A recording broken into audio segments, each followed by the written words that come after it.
Bonjour à toutes et à tous, bienvenue sur ma chaîne Sylvestre Goodwill pour une nouvelle vidéo en contrôle de gestion, la programmation de la production, résolution graphique pour arbitrer entre deux produits à fabriquer et à vendre. Un plan, une petite introduction, deux grandes parties, grand 1 le positionnement des contraintes, grand 2 la résolution graphique. En grand 1 pour le positionnement des contraintes, les inéquations, équations de contraintes, puis la fonction économique. En grand 2 au niveau de la résolution graphique, la délimitation de la zone d'acceptabilité et enfin la détermination de l'optimum économique. En introduction, une entreprise, du fait de ses contraintes productives et commerciales, peut être amenée à arbitrer au niveau de la production de plusieurs produits. Dans une situation où l'entreprise n'envisagerait d'arbitrer qu'entre deux produits, la résolution graphique est envisageable dans un plan. Sinon, elle envisage la production au-delà de deux types de produits et dans ce cas-là, elle devra utiliser une méthode dite de tableau, dite matricielle, appelée encore du simplex, pour effectuer l'arbitrage entre une multitude de produits. Grand 1, le positionnement des contraintes. Tout d'abord, grand A, les inéquations, équations de contraintes. La méthodologie, dans un premier temps, il faut poser des inéquations de contraintes de la forme suivante. Contrainte par produit X fois le nombre de produits X à fabriquer et à vendre, plus contrainte par produit Y fois le nombre de produits Y à fabriquer et à vendre, doit être inférieur ou égal à la capacité de production.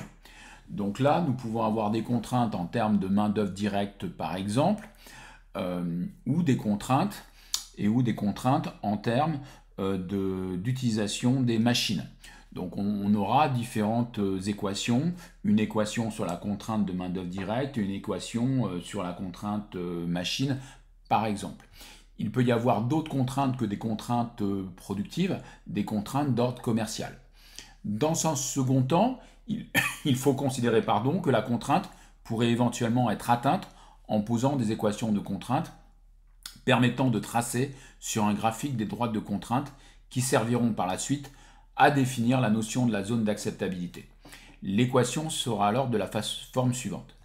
Donc nous prenons la contrainte par produit X fois le nombre de produits X, plus la contrainte par produit Y fois le nombre de produits Y, égale la capacité de production. Lorsque l'on se situe sur une droite de contrainte, on considère que la capacité de production de la contrainte en question est utilisée à plein. C'est-à-dire qu'on a une capacité de production potentielle et la capacité de production que l'on va enclencher correspond à cette capacité de production potentielle. Donc il n'y aura pas d'écart en termes d'utilisation de la capacité de production. On sera au plein emploi de cette capacité de production pour être plus clair. Donc dans un troisième temps, il est nécessaire de poser l'équation de la fonction économique. Alors la fonction économique, elle correspond à une marge ou résultat net que l'entreprise classique cherche à maximiser tout en respectant les contraintes auxquelles elle est soumise. En général, on cherche à maximiser une marge intermédiaire qui le plus souvent est la marge sur coût variable. Alors, si l'on parlait de résultat définitif, on prendrait, donc vous savez que pour déterminer la marge sur coût variable, c'est chiffre d'affaires moins charge variable, donc on obtient la marge sur coût variable, et ensuite il faudrait défalquer, déduire les charges fixes pour obtenir le résultat net. C'est pour ça que je dis que la marge sur coût variable est un résultat intermédiaire, qui est souvent demandé dans cette résolution de fonction économique.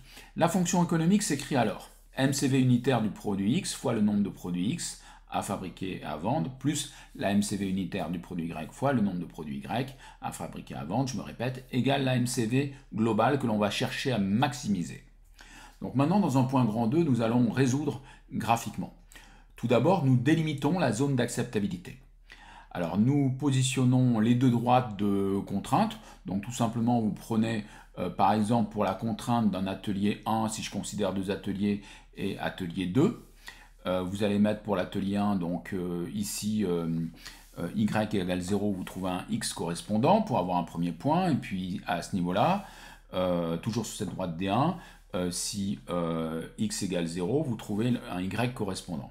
Vous procédez de la même façon pour la droite D2, vous tracez vos droites.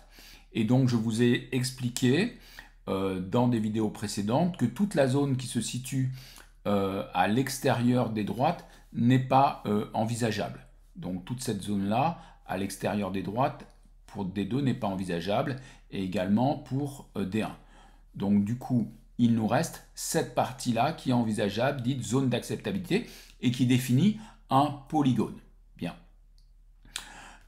Dite zone d'acceptabilité. Caractérisée par des sommets. Alors O, l'origine, c'est pas vraiment un sommet puisqu'on va pas ne rien produire. Les sommets, ce sont ces points-là. Voilà, ces 3 points ici dans ce schéma. Et maintenant, nous allons déterminer l'optimum économique. Alors si on veut être puriste mathématiquement, nous allons tracer une droite de MCV à maximiser, en considérant dans un premier temps une première droite pour laquelle le résultat est nul. Donc si le résultat est nul, on passe forcément par l'origine. Et ensuite, nous allons translater cette droite. Donc par parallélisme, nous allons obtenir une famille de droites de résultats positifs. Jusqu'à ce que nous obtenions une droite ultime qui va obtenir un point de tangence avec la zone d'acceptabilité. Et il s'avère qu'en fonction de la pente de la droite de résultat 0 que j'ai choisi, nous avons le parallélisme avec une droite en sortie en tangence de la zone d'acceptabilité qui se trouve à ce point-là. Alors volontairement, j'ai créé mon graphique pour que l'on voit qu'ici on arrive à obtenir un optimum économique, donc qui maximise la MCV, qui en même temps permet d'utiliser à 100% la contrainte de production 1 et la contrainte de production du premier atelier et la contrainte de production du deuxième atelier, si je considère 2 ateliers en termes de contraintes. Alors ce n'est pas toujours le cas, là c'est vraiment dans le meilleur des cas.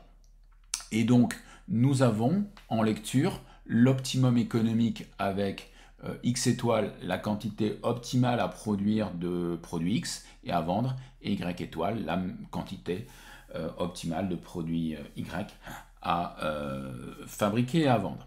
Voilà, donc par rapport à mes vidéos précédentes, j'espère que ceci permet d'avoir une fiche de synthèse et vous pouvez compléter avec les vidéos précédentes sur les études de cas que l'on a traitées. N'hésitez pas, si vous avez des questions, vous pouvez me l'envoyer sur l'adresse Sylvestre Goodwill et ce sera transféré sur mon adresse pointu.sylvestre@orange.fr. Je vous dis bonne révision à toutes et à tous, portez-vous bien, Goodwill à toutes et à tous, à bientôt, bye bye, merci.